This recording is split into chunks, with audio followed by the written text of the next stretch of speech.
faut ventiler ça. Aujourd'hui, dans le rugby français, on a on a un protocole de vidéo. Et explique-nous un petit peu son fonctionnement, comment ça marche, puisque on ne comprend pas tout le temps ces décisions-là. D'accord.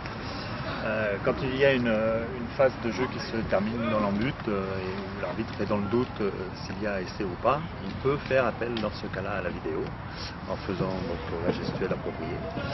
Et il y a deux questions différentes dans le protocole. Donc soit l'arbitre pense qu'il y a essai et il veut vérifier qu'il n'y a rien qui l'empêche d'accorder cet essai, et à ce moment-là il demande à l'arbitre vidéo vois-tu une raison de ne pas accorder cet essai. À ce moment-là l'arbitre vidéo se concentrera sur y a-t-il un en avant, y a-t-il une main sous le ballon. Il n'est pas obligé de voir le ballon en contact avec le sol puisque l'arbitre ne demande pas de renseignements sur l'essai en lui-même, l'arbitre est d'accord avec l'essai. Il veut juste vérifier qu'il n'y a rien qui empêche d'accorder l'essai. D'accord. Et il y a une autre question de l'arbitre par rapport à l'arbitre vidéo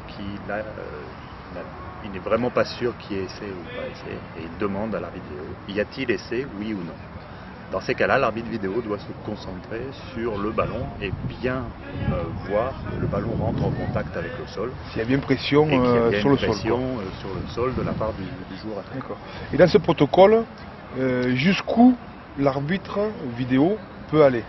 Alors, dans le championnat français, on est autorisé à utiliser la vidéo à proximité de l'en-but dans le temps et dans l'espace. C'est-à-dire que globalement, on va tracer une ligne aux 5 mètres de la ligne de but. Ce qui se passe à 5 mètres de la ligne de but, à proximité du moment où le joueur aplatit, c'est-à-dire juste avant qu'il aplatisse, dans les quelques secondes avant qu'il aplatisse, l'arbitre vidéo peut renseigner l'arbitre sur tout ce qui se passe à ce moment-là. D'accord. C'est pas le cas dans le championnat, dans des rencontres internationales. Il y a une différence de la rencontre internationale. Tout à fait, il y a une différence. Puisque là, les prérogatives de l'arbitre vidéo sont uniquement réservées au cadre de l'en-but. Et il ne peut pas renseigner sur ce qui se passe avant l'en-but. D'accord.